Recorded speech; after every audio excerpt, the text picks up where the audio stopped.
girisab si Dr. Rene Obra ang kaabag sa inyong suliran. Ang akong suliran.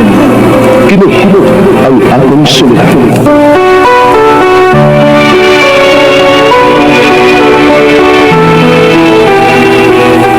Sa atong pagkaymugso ng kalibutan, gikalawaan at ang daan sa atong suliran.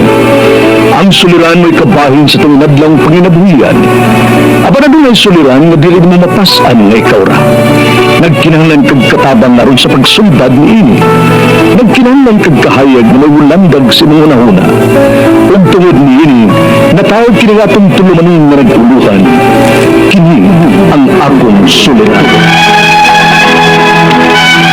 Kini ang akong suliran. Mga minubong duwa nga matapos lang sa usa ka hugna. Mga kinutlog gikan sa mga suwat sa mga minahal namong tigpaminaw. Busa kung naduna kamoy suliran nga naggumon karon sa inyong galamhan. Suwata ka na ug ipadala ning atong tulumanon. Kini ang akong suliran. Aron kabuhatan ka daw duwa sa kahanginan ug pagatambagan sa mga bulawanong hunahuna.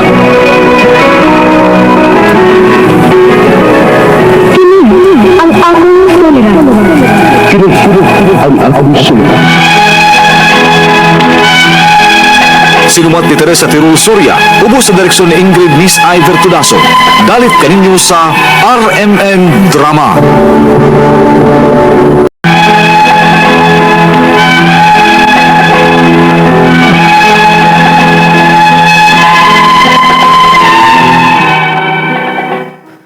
Maayong adlaw kaninyong tanan nga nagpaminaw karon, ning tulumanon kini ang akong suliran. Ilabi na kaninyo Dr. Rene Obra ug Attorney Elaine Bathan. Ingon man, sa mga artista nga makatag og kinabuhi ning akong suwat suliran. Tawagalan ko si pangan nga Jan, hingkod ang pangidaron. Usa ka single ma'am, taga Toledo City, Cebu. Punto legal kining akong suliran. Kabahin kini sa akong anak nga 3 anyos na karon. Aron inyo kong hisabtan, sugdon ko itong nanarbaho ko isip katabang sa syudad sa Cebu. Ingon ining mga panghita po.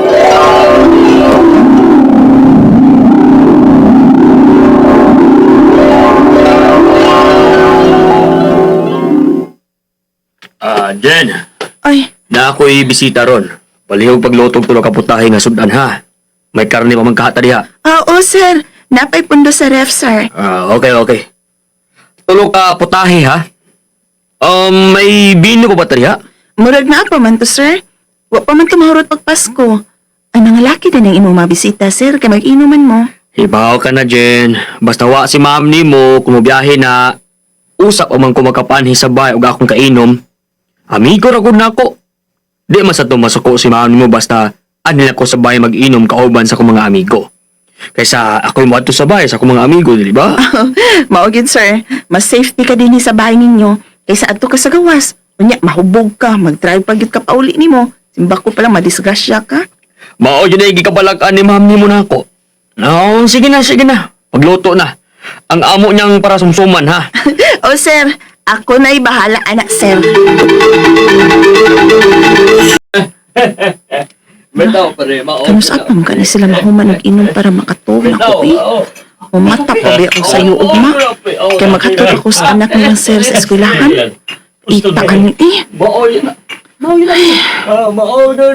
Hi. Ay, yun ka bang? Oh, hala. Taon ko eh. Dili ko iring. Ay, haladong. Kauban mo ka ng kainan ni sir, no? Anak ko niya. Giburingan ko paminaw siya lang gipanagsultihan ni Papa o ni Sir ni mo. O nga, gidulti ka din eh.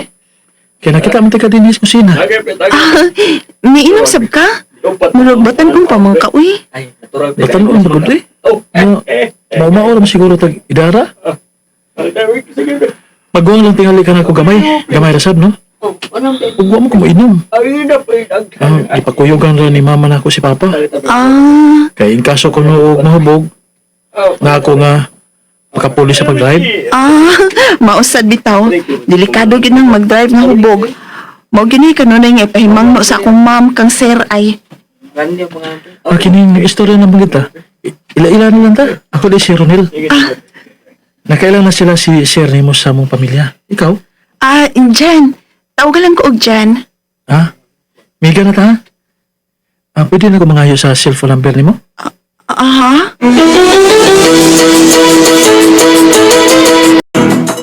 May kigitugutan ko na lang, sir, na mo day off ko ron. Nag-text mo ba't si Ronald ako ganiha nga manlaag ko numi? Hala, mo na may ilasakinan. Si Ronald na ni.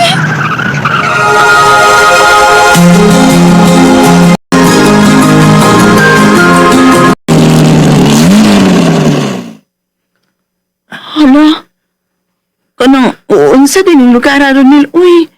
Misod lagi taan ning murag gate, unya, gi-close. Hilom lang. Ngit na noon. Dili na. Mga naog na ta. Inusod na sa kwarto. Tara.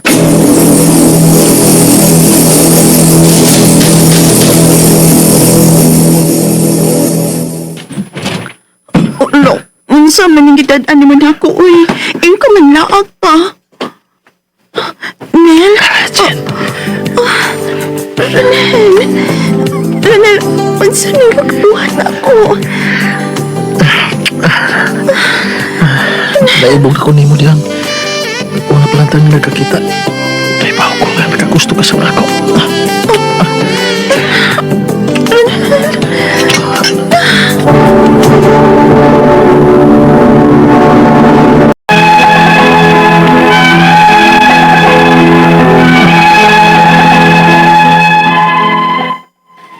Dali ra gyud kayong mga panghitabo. Dili mo iyab si Ronel, apan nakagustuhay mi. Maong ang una namang panagkita, nausban pa og pila kay kayon. Hangtod nga. Say, mablos ka. Uy, laki siguro, Ronel. Kaya nagsige ko rog suka-suka. Ugwa na sab ko rigla ha. Ah, kagunahan. Siya ka gud anak gud. Jen, nag-school na pa taon ko dito eh. Unyon soon man ni nato. Ako, wag ka na. Dili ka mo ang kunaning bata ah.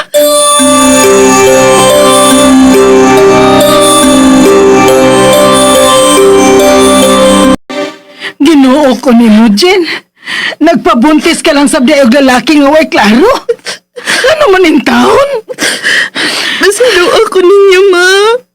Huwagit ko lang kadang paninig akong ginangatan on. Kaya man ang kunas nakapamagdos na ako ning akong isabang. Ginoo ko.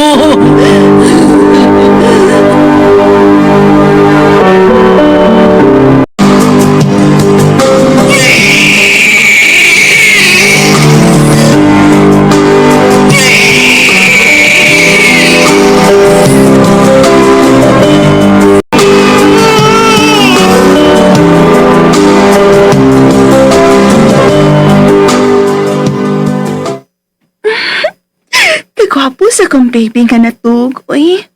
Di na lang siguro kumakmahay nga napaanggan kong Ronel. Kagwapo man kayo ko og liwat. Ako siyang picturean, bi. Og akong ipahambog sa Facebook ang akong liwat. Mag-upload na sab kong picture sa akong baby.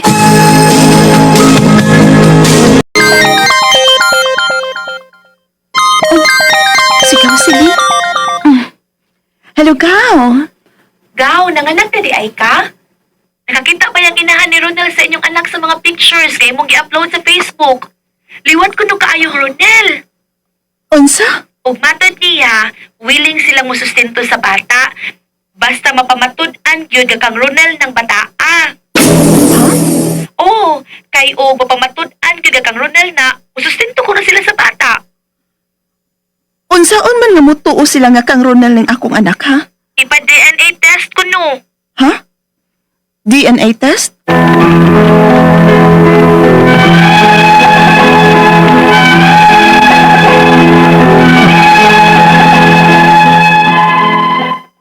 Naglibog na ko karon kung unsaon ako ang akong anak. Ang iyang kaugmaon pohon nga wa siya'y amahan. Muprangka ko nga lisod yun mi diri sa amo sa bukid. Maong naghandom sab ko nga may muhatag og sustento alang sa akong anak. Ang akong mga pangutana mao kining mosunod. Unang pangutana, makapangayo ba kog sustento sa amahan sa akong anak? Nga wa man ni ang kuda nga iya ni pagmabdos pa nako? Ikaduhang pangutana, nag-ingon kuno ang inahan sa amahan sa akong anak nga liwat kang Ronel ang bata. Ipa-DNA test kuno ang bata aron mapamatud-an nga ilaha kining liwat. Unsaon man na? Ikatulong pangutana, sila man ang nag-ingon nga ipa-DNA test kuno ang akong anak. Ako ba di ang mubayad nga sila may nag-ingon? Pila masabday ang DNA test? Makuha ba dayon ang resulta? Ikaupat o katapusan, niingon ko ng inahan ni Ronel nga ila ko nung kuhaon ang bata. Magkakuha ba sila nga wa baya mo ang ini si Ronel? Palihog, tabangi ug tambagi ko. Kini ang akong suliran, Jan. Maayong adlaw mga suking tigpaminaw kini si Attorney Elaine Bathan ug ako today ang muhatag ninyo og tambag tubag solusyon kalinawan sa inyong mga pangutana, mga problema na may punto legal, personal, mga emotional, psychological na tong mga problema din ha. Kinsa may gibuwagan, kinsa may nagmaoy, kinsa may mga wa na gitubag, giblock, agoy, gighosting, wa gisin, sus to man mo. Ayaw po gisin, ay mo sige tanaw din ha sa Facebook, ngano ba? Sige stalk na, mahurot inyong adlaw din ha. Nagsakit pa mo, nahurot inyong adlaw, wa pa mo iagi. Bangon te, bangon ya. Ayaw sa, ay sige padaan ng Facebook, kay usay kaning Facebook, mulabay, nag yung adlaw na to ani. Hala, magluto pa di ay ko. Pumli ko kalungag na. Ang inyong mga alaga din ha, o pa'y kaon. Kaya sige pa mong Facebook. Pero, pwede gini nyo ipadala ang inyong mga suliran nato sa kini ang akong suliran official writers page. Pwede sad sa suliran_612 at yahoo.com or sa 3rd floor Jose R. Martinez Building, Osmeña Boulevard, Cebu City. Lain-lain magyud ni og klase-klaseng pamaagi. And salamat sad, speaking of Facebook, no? Ayaw lang mo paminaw anang uban. Kana akong pasabot ka ng magkalasmos oras kay naghatag na ninyo kasakit. Pero naghatag ninyo kalipay og inspirasyon sama sa ato ang drama niya maminaw ta sa DYHP RMN Cebu nga Facebook account ay padayon. Pwede mo maminaw samtang naglaba. Pwede mo maminaw samtang naglimpyo. No? Daghan kayo dyan pwede gid natong buhaton samtang naminaw tas ato ang programa og dramas kahanginan. Mao na a big shout out and a big thank you sa tanan natong mga likers ug followers sa kini ang akong suliran official writers page ug sa DYHP RMN Cebu. Of course guys, ayaw sa mong kalimot please sa pag-like ug follow nako sa ako ang Facebook account nga Elaine Tantengco Bathan. No, thank you kaayo na big shout out sa tanan natong likers and followers. Sama ni Berna Fundador. Hala, bata palagi ni siya, gwapa. Maminaw ko sige nila sa ilahang mga tambag. Thank you, Ma'am Berna Fundador. Oh, bata pa ko. Hehe. No, feeling lang bata, pero ang kanang pagkabata nato, no, tungod lang din sa ato ang mga dispositions kinabuhi. Kinahanglan yun.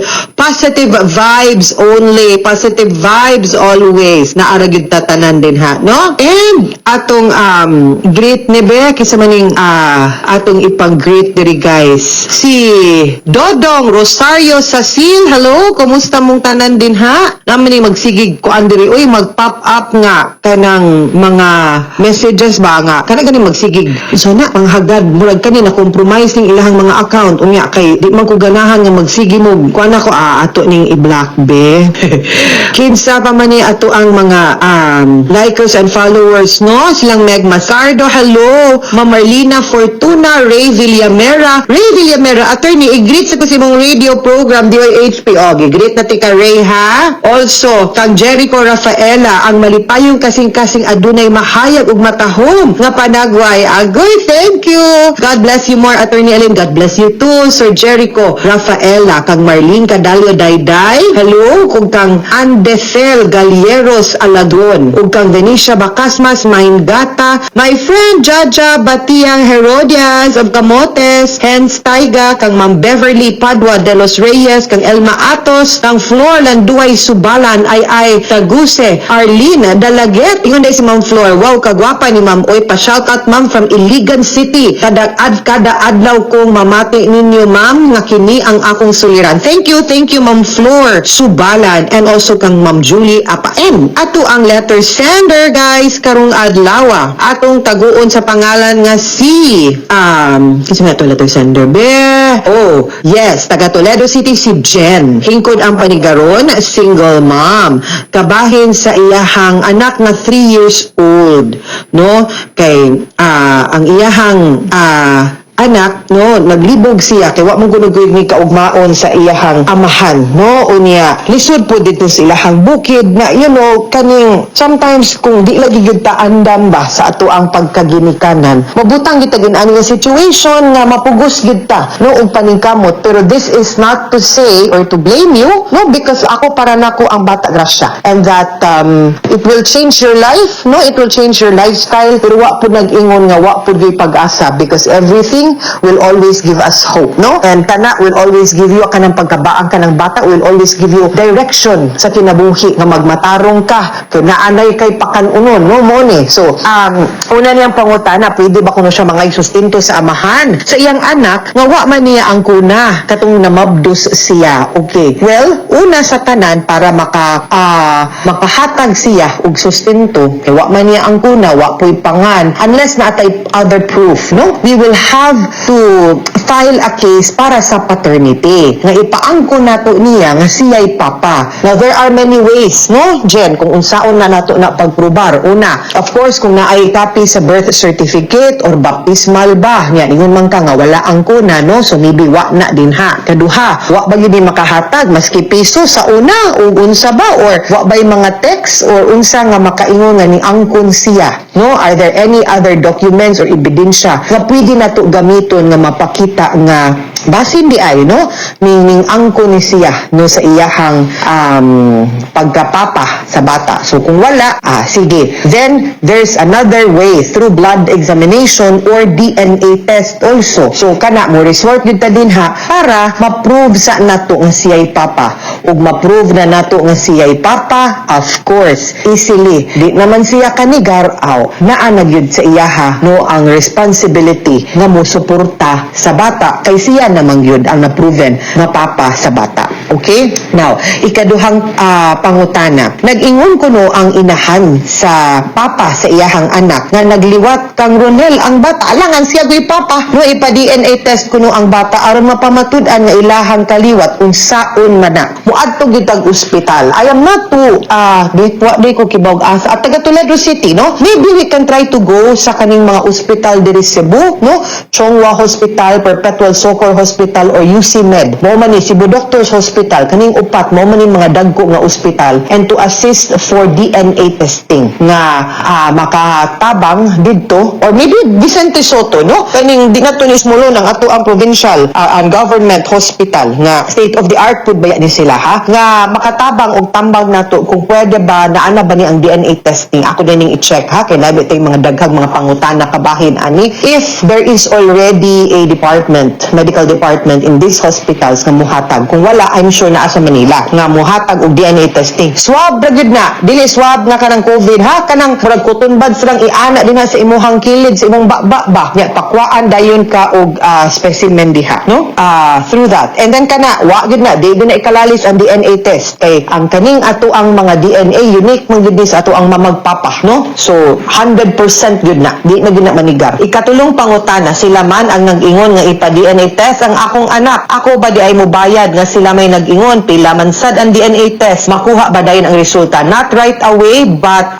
it takes a while, mga siguro weeks siguro na, di kay ko sure, like I said, maybe it's high time, no, I'll try to study this one even if medical ni, pero ato aning ka-appeal maginis mga explanation nato medically, legally, no, mo nagingon nga legal medicine, and appeal na no sa atong pagtulunan po sa law, but I'm sure di na makuha right away. As to the number of days, I will have to verify, no? Unya, katapusan niyang pangutana gay. Ningon ko nang inahan ni Ronel nga ilang kuhaon ang bata. Makakuha ba sila nga wala baya mo angkon si Ronel? Una sa tanan, paangko na sa sila. Kay di man pwede ganyong kuhaon, unya, magdiliin niyo. Ano mo kuhaon magdiliin niyo? Pero, you know, si Ronel may pakwa kay para ma-prove dayon na nato, that's an evidence day, no, nga pwede natong gamiton para or against niya nga makaingon ta nga di na tagalag DNA kanya mang giangkon niya mang gikuha ngano mo kuha man diliin niyo, di ba? So that can be used, pero strategy, pero wa ko ningon ihatag kay ngano man kay ang custody sa bata nga naataw outside of marriage, in your case illegitimate ang bata, anha gyud na sa mama, pero pwede man gyud na nato masabutan kay ang extent man gud sa mahatag nato sa papa is visitorial rights. Pwedeng makabisita. Pero kung maklaro po natong storya, no? Wa gyoy bati kung pwede ta moingon og kanang co-parenting mo naman ay usong term karon kung magbuwag co-parenting or joint custody, shared custody. Kay at least matibuok ang bata. Kaila siya sa side sa iyang mama, kaila siya sa side sa iyang papa. And that is very advantageous, beneficial, makaayo gyud ni sa bata, no? Di na nato idili. Pero ayaw kalimti na ang major katungod na agyod nimo ikaw may inahan. Of course, ikay makabuot kung unsa imuhang gusto, unsa imuhang mga kondisyon, kung mahuwam sila or anha nila. But that can be a start. Di na gani siguro ta kaya magpa-DNA. No, kung magkasabot mo nga ang kuna sa ninyo nga kamoy inyo ning anak, no, imo ning anak, inyo ning apo, muako mo, unya dili pwedeng manghuwam lang mo pero di mo muako responsibility, no? Kaning mga butangad usahay gyud, no, di gyud ni kinahanglan kiha kung magkasabot, magkastorya lang civil, no? Kay at the end of the day luoy alaot ang bata, makadugay ang kaso, dugay kay matibuok ang iyang pagkatao, dugay siya makailas iyang pamilya and things like that. Ha? I hope mahusay ka, I hope mahimutang ka, I hope mahimutang po ng imuhang bata. Mga suking tigpaminaw, hinaot unta nga namoy nakutlo na pagtulunan karong adlaw. Kini si Attorney Elaine Bathan. Daghan kayong salamat sa inyong pagpaminaw sa atong tulumanon hangtod sa sunod nga sugilanon dinhi gapon sa to ang programa. Kini ang akong suliran gikan sa RMN Production Center, Radyo Mo Nationwide. Tatak RMN, daghang salamat ug maayong adlaw. Mga higala,